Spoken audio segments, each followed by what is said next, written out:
Well, thanks so much, Paul, for that introduction, the warm welcome back, and thanks to Sarah Skripsky and the English department for sponsoring this talk, and thanks to all of you for turning out on the eve of fall break. Yeah, our fall break is the exact same time, so I was part of the initial wave that got out this morning, and people are, I'm sure, continually escaping, so thanks for sticking around to listen to it. It is marvelous being back in this place, on this campus, among friends and many wonderful memories. My family, including my sister Britta, class of 2001, have a lot of years with Westmont and a lot of just very dear connections. And a couple of things that I want to say getting into this. I realize this is the second time I've ever gotten to speak in this particular room, and the first time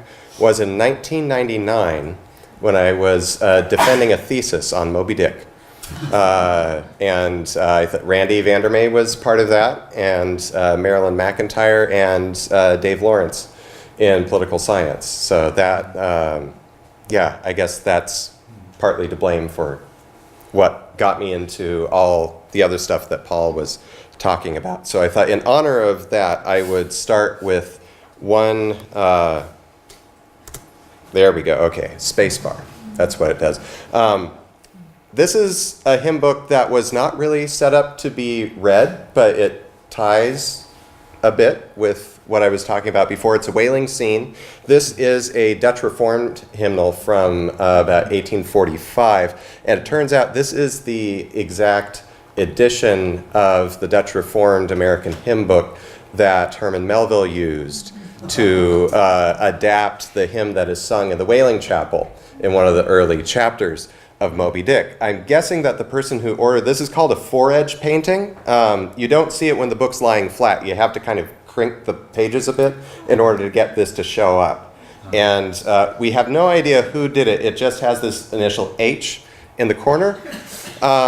So, way to go, H. Thank you for doing this. We wish we knew why, but there we go. That's the best I can do for a segue from my first Hieronymus talk to the second one.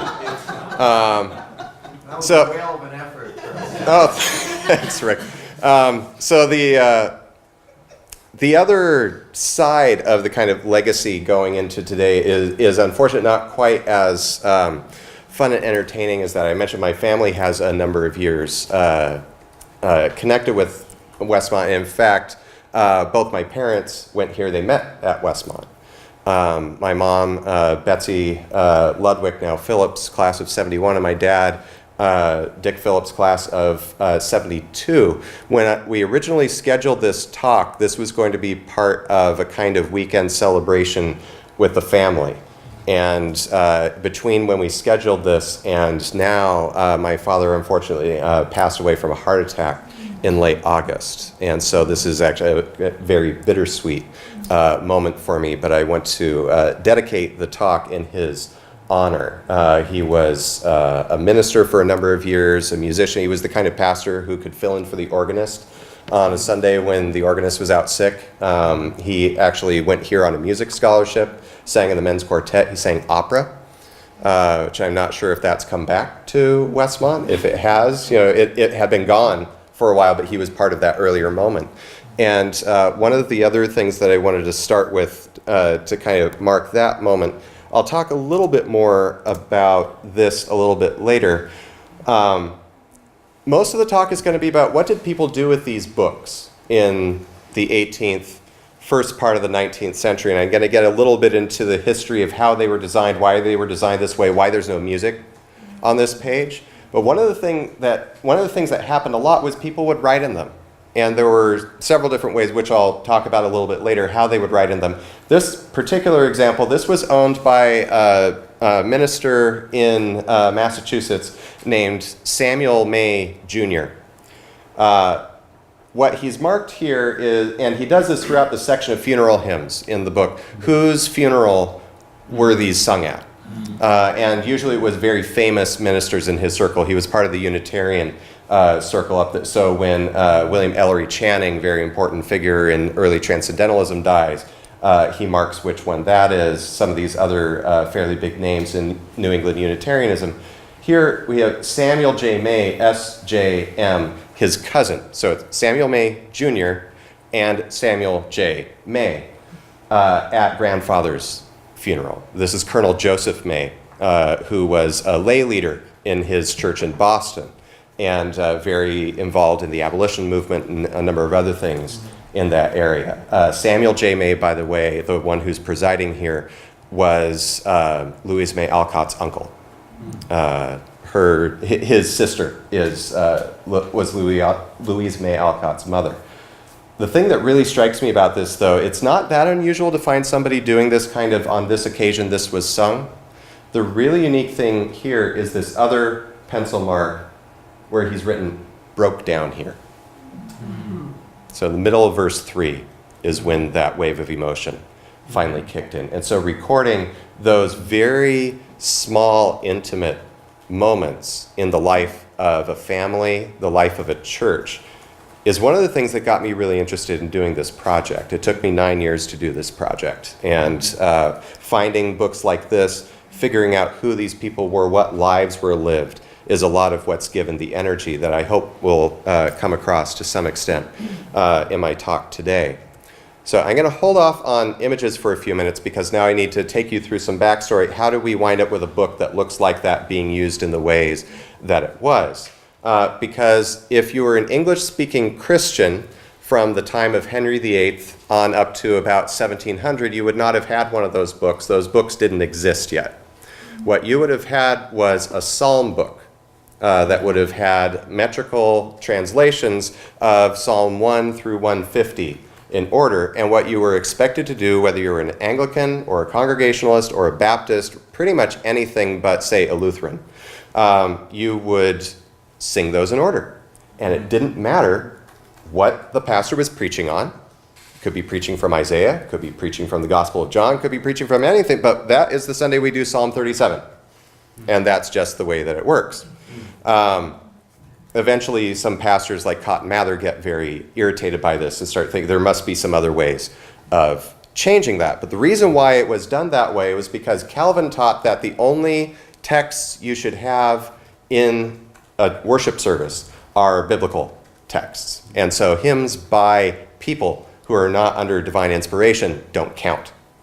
And so if you're an English Protestant, you're probably Calvinist during that era.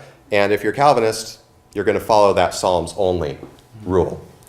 Right around 1700, there have been some attempts to get hymn books introduced at court in London and in various denominations. None of them really take. And part of the issue also is that people don't necessarily have a whole lot of music available to them. So if we back up for a moment to the 1500s, when these psalm books are first getting produced, first being introduced into the services, you're moving from the Latin Mass to a vernacular service with these new psalm translations that everybody's now singing. You have to figure out how you're going to get all these people singing when the literacy rates are not especially high in the mid-1500s. And also, not a lot of people know necessarily a whole lot of music. So we're actually going to do a little bit of a quick reenactment so you can get a sense of what that felt like. Some of you may have heard of a practice called lining out before. This was basically the way you work around low literacy rates. Not everyone can afford a book and not everybody knows the music. So you'd have someone up in front, maybe called a cantor, more often called a precentor, and this would usually be a lay leader, sometimes might be the pastor. And they would sing a line, and the congregation would sing the line back. And you just keep going back and forth like that. So we're going to try one of these out. This is the beginning of Psalm 100 from the base psalm book, what New England Puritans were singing from after about 1640. Make ye a joyful sounding noise. Make ye a joyful sounding noise unto Jehovah all the earth. Unto Jehovah all the earth. ye Jehovah with gladness. Praise ye Jehovah with gladness. Into his presence come with mirth. Into his presence come with mirth. All right, you would be great 16th century English Protestants. As you might imagine, though, it didn't always sound quite that euphonious when people were doing it. Some people didn't carry tunes very well. You all carried tunes very, very well. Some people would make up their own tunes. Eventually, the kind of thing that would happen is the precentor would sing, and then the congregation would sing back at about a third the speed. And people would improvise their own obligatos and all kinds of other things around it. And people who weren't used to this, who would come visit these churches, write some pretty hilarious accounts of what it sounds like.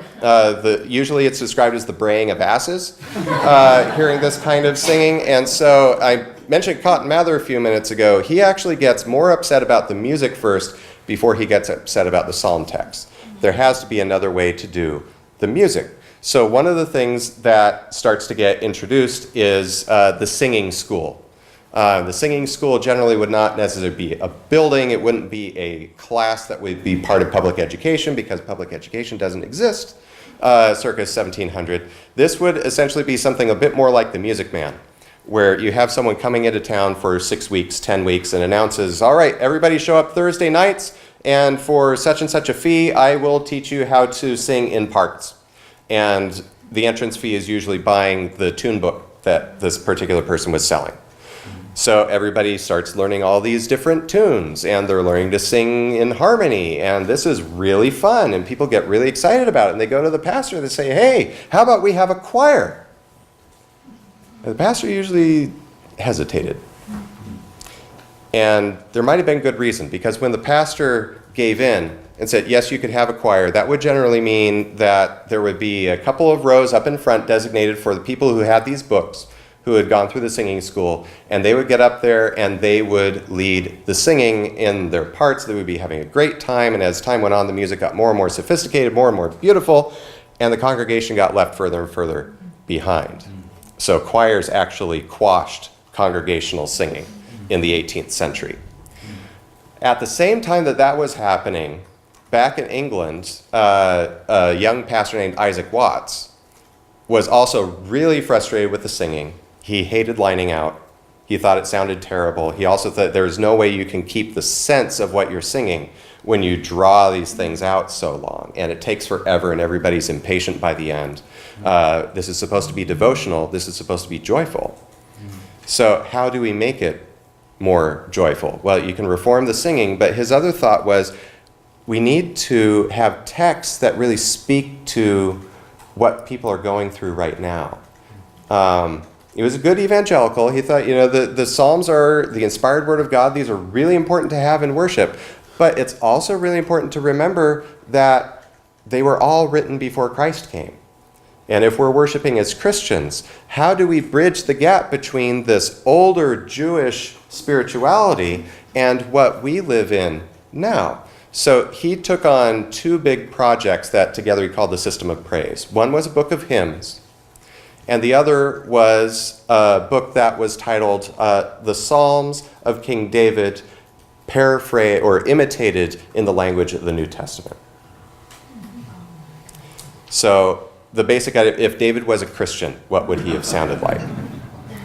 And we still sing, and he's known as the father of English hymnody, we still sing a lot of those hymns now. When I Survey the Wondrous Cross is from Watts. O God, our help in ages past.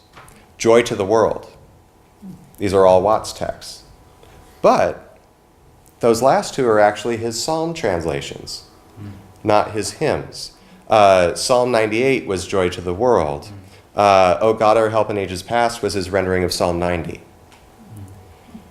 So one of the things that Watts realized was if you just write a book of hymns, all those, like, we never did it this way before, and remember what Calvin said and all that kind of, it's going to shut that down really fast. So what you need is essentially a gateway drug. You need psalms that act like hymns, that people can try out. If they're not ready for the hymns, they can try out the psalms, and people do. And especially once the Great Awakening gets going, the 1730s, 1740s, 1750s, George Whitefield hardly ever preaches on either side of the Atlantic without a copy of Watts in his pocket. And he will pull it out and just start singing in the middle of his services that he's holding for thousands of people out in these fields in England and in Pennsylvania and in Massachusetts and all these other locations. And all of a sudden everybody thinks, wow, we need these too. And so churches start adopting these hymns and these psalms. And there are a lot of negotiations. Maybe we'll use the hymns for the evening services, but the Watts Psalms are fine for the morning services. There are all kinds of negotiations people make. But basically, over the 50-year period, by the time you get to 1800, most churches have accepted hymns by that point. And part of what that involves, accepting those hymns, is trying to figure out how do we make sure that everybody in the room has the same thing. One simple way of doing that is just going with the Watts book. And that's what a lot of Calvinists do. A lot of Presbyterians, a lot of Congregationalists, some Baptists. But generally the Baptists always have to have another set of hymns, especially ones that talk about immersion. They really have to have those in there. So Baptists get really into making their own collections. The Dutch Reformed start making their own collections. Actually, the first time that Amazing Grace makes it into a congregational hymn book is the U.S. Dutch Reformed Church in 1789. And they wanted it in there because they thought it illustrated nicely a passage from the Heidelberg Catechism. And that section of the hymn book was just supposed to explain in verse the Heidelberg Catechism.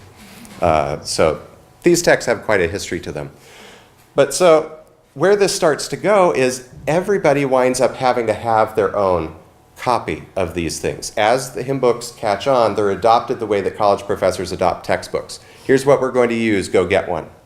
So every book dealer in town has to have the sets of hymn books for the major churches in town. You have your Methodist shelf, you have your Presbyterian shelf, what else might be around. You have pastors who are going around as agents for their denomination selling these things essentially as traveling salesmen. They are often first gifts for children. Just as children are learning to read, the poetry is a lot easier in a hymn book in the 18th or 19th century than it is most other places. So often these are used by parents to help kids learn how to read. They start getting used in schools. The number of hymns in the McGuffey Reader actually goes up across the 19th century because they're so useful as moral texts, religious texts, but also literacy texts. So these books are everywhere. The only print genres I think that are produced in larger numbers during this time are Bibles and almanacs. And the almanacs is because you have to throw them out every year. So these things really do go everywhere, but other than people saying, yeah, these go everywhere, what do we know about them? And that was what got me started in this project. I was curious about it, started looking around, and it turns out we actually don't know a whole lot about how these books were made and where they went and how they were sold, and especially how they were used. So I got really curious about this, and I started looking around. And one of the places you can look around, I know I'm going to keep hitting that trackpad the whole time and sending myself back to square one. One of the places you can look is in visuals. These are idealized representations of everyday life, but they still give us some clues as to what's going on. This kind of pose is our kind of standard solitary reader. Someone is gazing at this book, supposedly a Bible in this particular picture. But there's also another little thing right there that we might be curious about. Another picture, a young woman saying her nightly prayers, has one of those little books in front of her. But again, not open, so we're not entirely sure what that is. A picture of family devotionals. The dad has the big book in front of him. He has the big family Bible in front of him. There's another Bible that the mom has on her lap helping a little girl learn how to read out of that. And then there's another little book on the table. Starting to get a little suspicious here, maybe? Here, this one's called Morning Prayer, so this is another family devotional scene. And again, the man is reading from the Bible. That's the standard approach at this point. This is a very fancy house, very ornate furnishings. They're almost kind of pushing the people out of the picture. but we can just see that there's another little book over here. Family devotionals generally consisted of three things, the way this was generally taught in the 18th, 19th centuries. There would be a prayer, which the man led. There would be Bible reading, which the man did. And there would be singing. And the singing was where women often got to lead. And so the women often had the hymn books, and the men had the Bibles. So these books are often hidden in plain sight. When I was at the American Antiquarian Society, they have a lot of these digitized, and they have all kinds of great keywords on them so that you can search for different things that you want. If you put in Bible, if you put in reading, all these kinds of things. But if you put in hymnal, it doesn't show up because they're always to the side. They're always something extra in these kinds of scenes. But they're part of the process. Even in this way, but particularly exaggerated terms, this one's called Early Piety, a mother and daughter with a giant Bible, and then you have to scale up the hymn book to match. But again, when you find a Bible, you will often find a hymn book somewhere in that picture. You just have to hunt for it a little bit to find it. And what were people doing with these besides family devotionals? Sometimes just family reading. This is a frontispiece that was also on my title slide from a book called Hymns for Mothers and Children. And the frontispiece dramatizes that for us. Here is a mother fairly surrounded by children and pets and toys and one thing or another, who has her hymn book out and is reading to her children. Maybe in the morning, maybe in the evening, somebody's fallen asleep on her, so maybe it's later in the day. But this kind of activity was so common and so normal, it was very rarely commented on. Trying to do kind of archaeological or anthropological research into what are people doing with these books doesn't show up because it's so rarely remarked on. Only people who are marketing books to say, hey, here's something you could use in this way, tend to show this is what it might look like. In a similar vein, this is put up by the American Tract Society, family hymns, and you can see the business model kind of demonstrated in this particular picture. Time for family devotionals. 2 kids, mother, father, all reading their hymns, singing their hymns together, and everybody has their own book. That's the key. Make sure every person in the family has their own copy. Because you can get by in church with 1 copy per family, as long as the family doesn't go too far down the pew.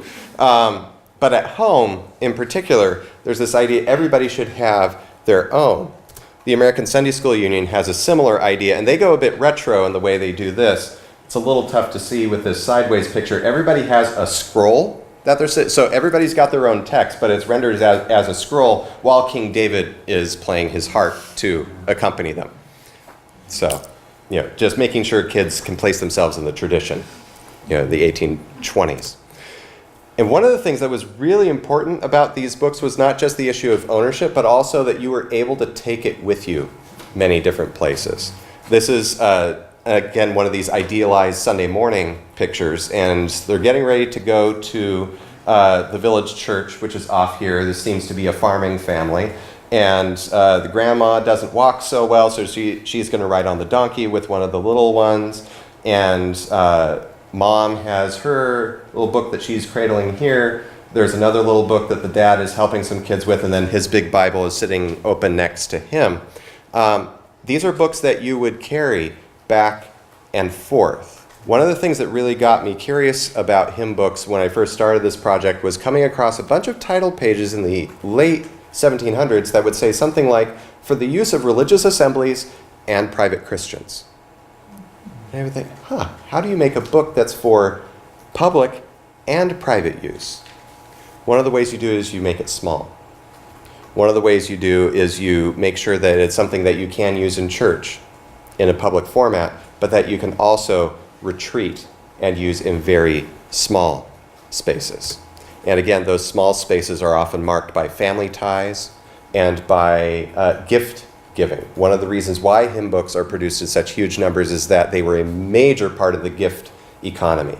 As Christmas gift giving, New Year's gift giving starts to become really big in the U.S. around 1800, hymn books were a favorite thing to give for all ages, but especially for children, as shown here with the grandmother's present. And this is a very nice present that this child is getting, because that's not just a hymn book.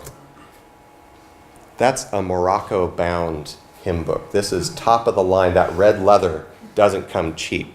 And it generally also has a lot of this gilding around it. And often these things would show up in the store. This picture throws the scale way off. That book is about that tall. But it would have this rectangle already marked on it when the customer comes in, and then the customer has a ready-made space for putting the recipient's name on this. So it's a way of, again, marking those kinds of family ties. So one quick picture I want to throw in here just to give a sense. So how do you find out about all these kinds of things? Well, you do a lot of this kind of stuff, where you just ask, could I see another shelf of hymn books?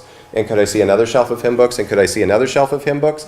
Because in some cases I am looking for the text, and I'm now working on a project that's much more focused on the text that I was looking at here. But when you want to see what individual people are doing, you just have to look at a whole lot of books in order to do this. This made this project really, really fun, but also really, really long, because I had to keep going, and I also had to have some very, very generous librarians working with me. The Library Company of Philadelphia and the American Antiquarian Society were two of the places that I went to, but I got to visit a lot of other libraries to try to figure out what was going on in these. And now I want to take you through a bit of a tour of some of the things I found before taking another step back and try to take a stab at explain what all this means. I knew I was going to do that. Hang on. Not the trackpad. There we go. Okay, so yeah, we were just talking about gift giving. And this particular gift, you usually don't see it done quite like this. This is a hymn book given to a member of his congregation by a pastor named Theodore Parker. Theodore Parker is another one of these giants of early transcendentalism. Very famous, very controversial figure. And so famous, in fact, that his picture shows up on the dedication page that he writes. It's not clear whether Parker put his picture here or the member of his congregation put his picture here. But that, this is a little bit of celebrity culture getting thrown into this gift-giving project. My favorite gift inscription is in this book from St. Louis, Missouri in the 1850s. William S. Cuddy from himself. St. Louis, Missouri. Apparently this guy got the idea, you get a hymn book, what do you do with a hymn book? You give it to somebody. And since this one's his, he'd better write it the right way. That he has, apparently later in life, when his handwriting is a whole lot neater, he reinscribes the book over on that side. But this is the gift-giving hymn books is a thing. And apparently everybody knows that. Even very young people from the look of this. So now what I want to start showing you is some of the ways that these books would get dressed up, because one of the things that was really important about these books was the statement they made about not just family ties, but also about your status, about what you used your book for. And so you might wind up with, this would be called a wallet binding. Often this was done for pocket diaries at this point, but you could also use it for hymn books that you want to tuck in your pocket and take around with you a lot of different places. But you could also go much higher end than that and start to do these kinds of panel bindings. You could do these really fancy embossed panel bindings. This was one I found that has the name Fanny Crosby on the front, and I've been trying to tie it to the Fanny Crosby, and I can't do it yet, but I'm still on the trail of that one. You could do this kind of recent, this is like that Eliza Sutherland book, but even fancier. It's now recessed that way. You can get metal edges added to your book. You can have your book done in blue velvet, and then the name Emma shows up on the clip there.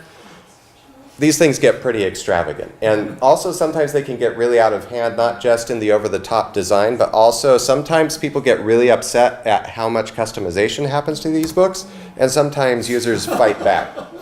So apparently this changed hands at some point, and a certain memory did not get retained in that transaction. On the extreme other end of that,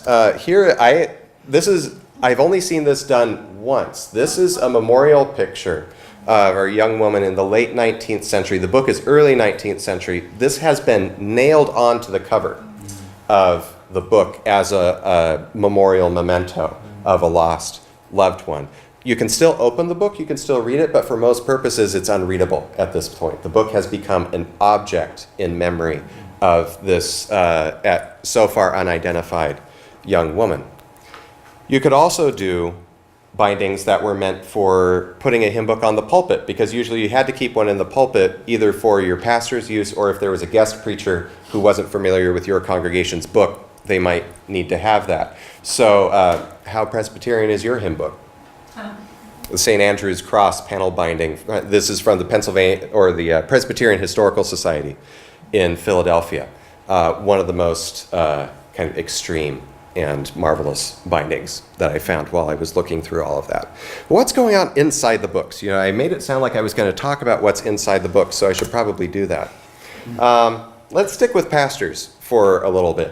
What I'm going to walk you through here are some of the things that pastors would use their books for. This is Thomas Wentworth Higginson's hymn book, which is now at the Harvard Divinity School Library. Thomas Wentworth Higginson is most famous to history as being Emily Dickinson's posthumous editor and correspondence. If you read Brenda Wineapple's White Heat, it's about the relationship between Dickinson and Thomas Wentworth Higginson. But he was also a Unitarian minister. And what he decided to do was he would have 2 hymns every single service that he did. And so he would just jot down the 2 numbers, the 2 numbers, the 2 numbers. So you have about a year's worth of services recorded on these blank, what are called fly leaves in the back. If you've ever wondered what those things are called, where you have the pages in the book and there's nothing on them, those are fly leaves. So he's using his fly leaves to make those kinds of notations. Samuel May Jr., who did the funeral hymn annotation earlier, actually kept his order of service pasted in the front of his book so that he could always remember what was supposed to happen. And again, if a guest preacher stepped in, they would always have that in front of them so they would know what was supposed to happen. He gets his name up here, Samuel May Jr., Leicester, 1834. And then later on, somebody in the congregation adds this in. This used to belong to our old pastor, Samuel J. May. So it becomes a part of congregational history at that point. So again, these books serve lots of different functions, and one book could serve several different functions as it goes through different stages of its history. You can actually kind of tell biographies of these books. This is now moving from pastors to elders. Sometimes elders might have trouble with each other. It does happen occasionally. And it was apparently happening at First Presbyterian Scranton. And J.C. Pratt, who was a partner of the Scranton brothers, helped build the town and helped found the church, felt that he needed to make sure that he was ready for these fights that the elders had. And so he glued an envelope into the back of his hymn book and got this newspaper clipping out of the denominational weekly newspaper that was running at that point called the Presbyterian. This is a story about a court case that had just gone through Philadelphia, that had gone through the congregational judicial process, had gone through the presbytery judicial process, and it got kicked to the Court of Common Pleas in Philadelphia County. The question was, who gets to hire the organist? Is it the Board of Elders, or is it the Board of Trustees? And every single judicial body that ruled on this said it's the elders. And there had been a lot of liturgical changes going on at First Pres Scranton in the 1870s. This is from the late 1860s. And from what I can tell, since this is still in the book, Pratt lived to the, I think, late 1880s. So presumably he carried this around in the back of his hymn book for 20 years, just in case he needed to produce this document and show a wayward trustee. See, the elders are supposed to be in charge of the service. They're supposed to hire the organist. Hymn books really are at the center of the life of the church, for better and for worse. But people, because these are books people lived with, they would also just put stuff in it, not nearly this intentionally. They would just leave things in because it was a handy place to put things. You could put leaves, or flowers, or bills, or insurance coupons, or maybe some leaves. or some snippets of poetry that you enjoy, or an ad in the paper that you don't want to lose track of. Or maybe your business correspondence. By the way, this one I love because it's business correspondence, a couple of poems about how hard it is to make money in this world, and then what's written along here is choir. I can't figure out if it's because this guy was the member of his church's choir or that he decided that it wasn't worth using all his cold hard cash on a new hymnal and he bought a used copy after the choir dumped some of their old copies. That's a mystery yet to unravel. Oh, no, you could also put leaves into your book, sometimes a lot of leaves. There could also be more thematically appropriate kinds of things you keep. This is an early Catholic hymn book from Washington, D.C. in the 1830s. And Mary Lawrence, who later becomes Mary Love and puts her married name inside here, has a collection of holy cards that she gathered up in her particular Morocco-bound book. Charles Ackworth, who was a preacher in the African Methodist Episcopal Church in the late 1800s, would carry communion tickets in case there was any, because every quarter in the AME church, as in a lot of churches in the 19th century, you had to basically get re-upped to be okay for communion. And every quarter you got a new one of these that showed, yes, you are eligible to take communion in this congregation. So he kept an emergency supply in case it ever turned out somebody had not gotten their renewal and were about to start the service and what's going on. So he was always ready to hand some of these out. And the hymn book was the perfect place to file that kind of thing. One of the weirdest inserts that I found in one of these books. This is in Princeton Seminary's collection. So let me talk about the book itself, the edition for a moment, and then get into this particular copy. So this is Psalms carefully suited to the Christian worship in the United States of America, being an improvement of the old versions of the Psalms of David. What that's about is, again, I said Watts really caught on during the Great Awakening. The Great Awakening is happening before the War of Independence. And I said that one of the things that Watts is doing is he's writing David as a Christian.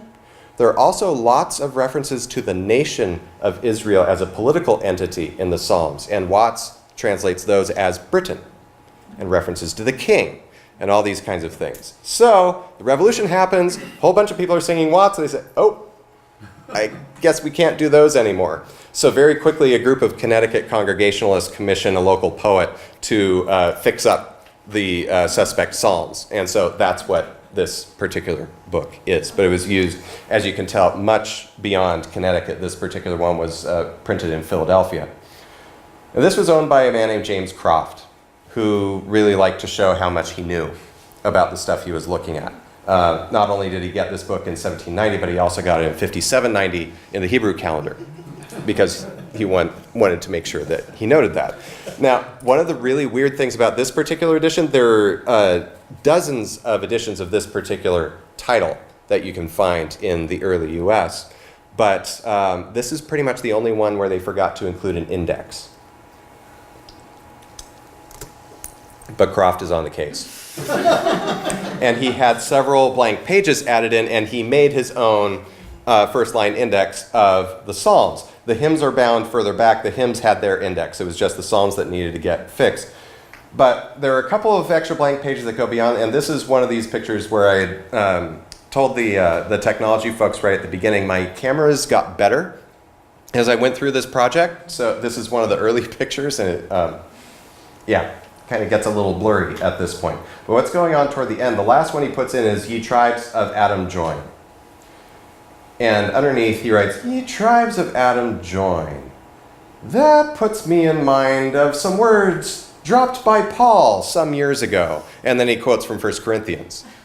And he will go on and do this for several pages where he'll say, oh, this reminds me of a hymn, and then he'll quote a hymn from a completely different book. It's clear he's been reading a lot of this kind of stuff. And then he'll use that exact same phrase again.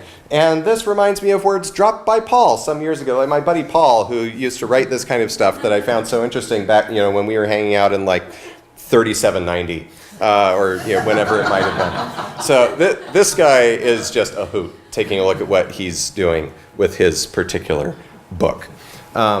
Other people took a different way of recording their learning. One favorite way that people would mark up their books is they would record the date that a hymn was sung.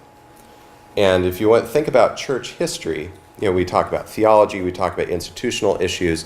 One of the really amazing things about this kind of history recording is this is the day-to-day, week-to-week life of the church that just gets recorded. Here's what we sang. Sometimes right next to it, here's who preached that day. Here's the text that he preached on.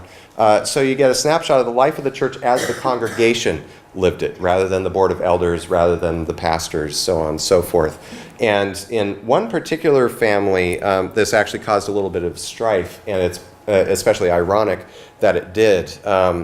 There was a man on Long Island in the mid-19th century named Henry Onderdonk.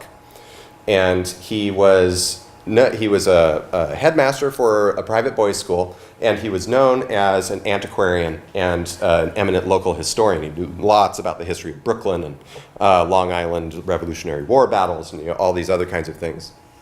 But his teenage daughter, Elizabeth, decided she would start doing that, recording the dates that things were being sung. And eventually her dad writes right next to one of these, "Don't mark this book anymore."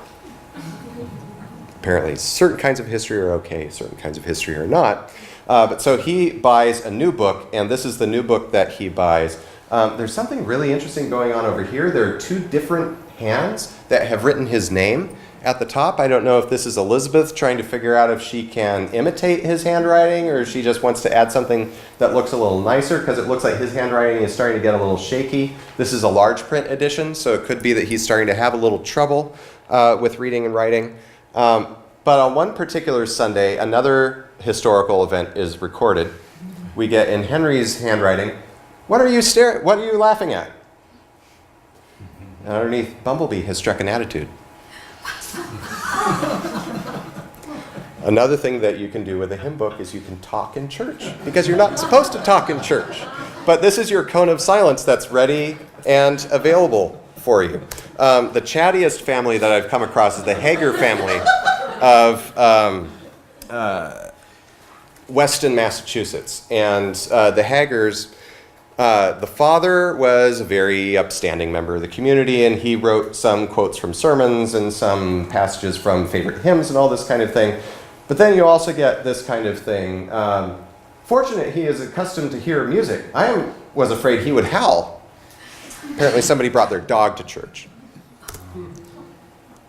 Or this is from another, the Hagers have several books in the American Antiquarian Society's collection that have this kind of stuff in them.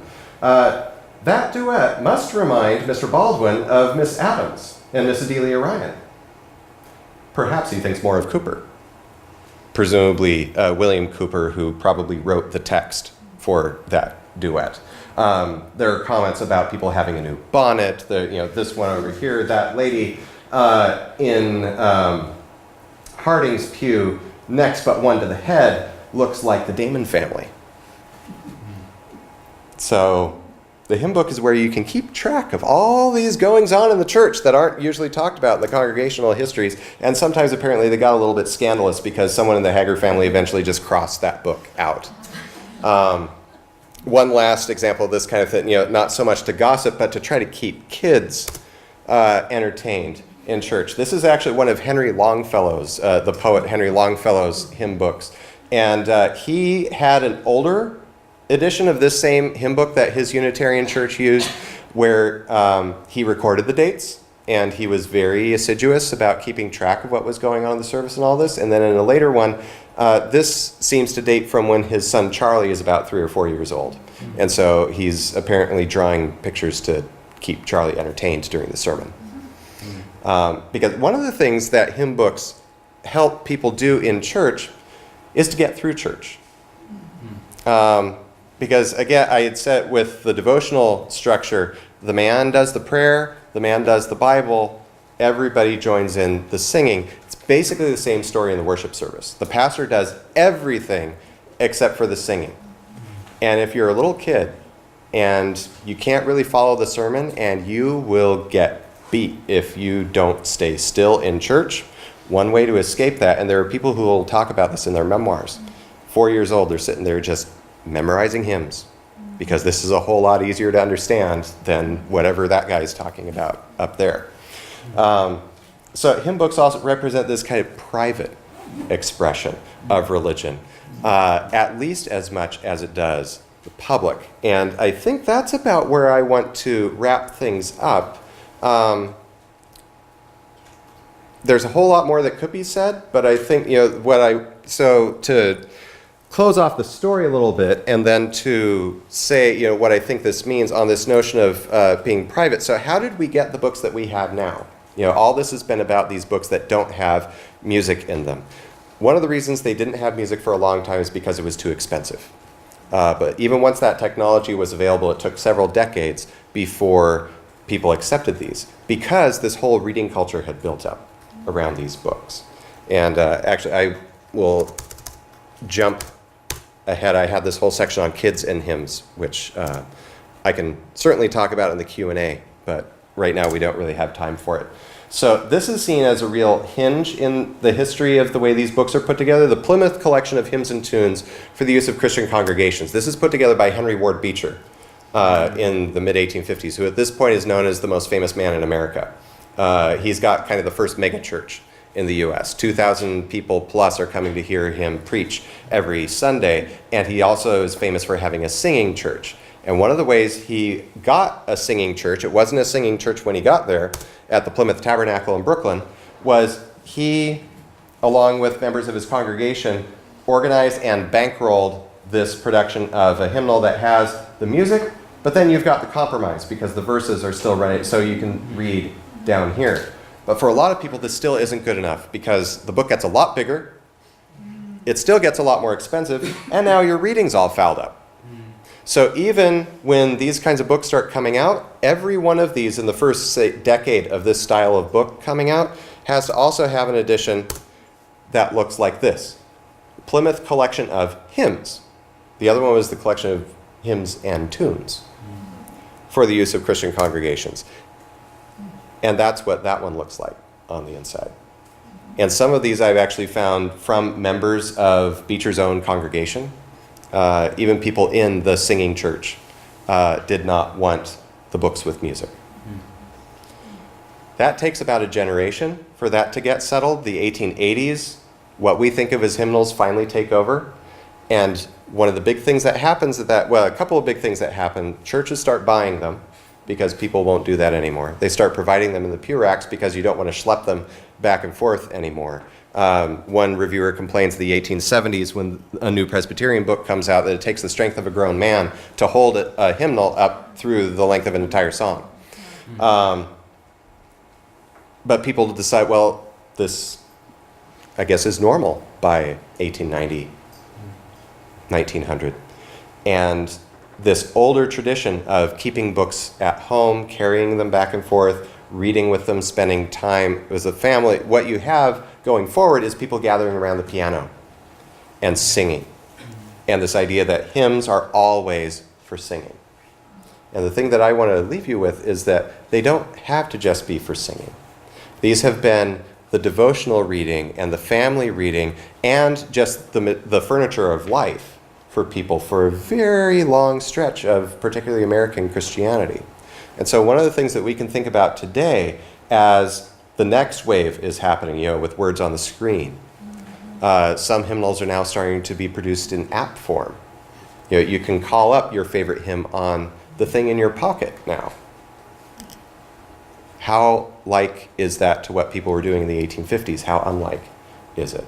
But I think these are some of the questions that as we move into this new media phase in the church, we can look back and say, there are alternatives. There are multiple ways we can do this, and particularly there are multiple ways we can use this heritage of words as well as tunes to make this a stronger part of our weekly life, part of our home life as well as our church life, and part of our literary life as well as our religious life. So that's where I'll leave it. I'm happy to take some questions.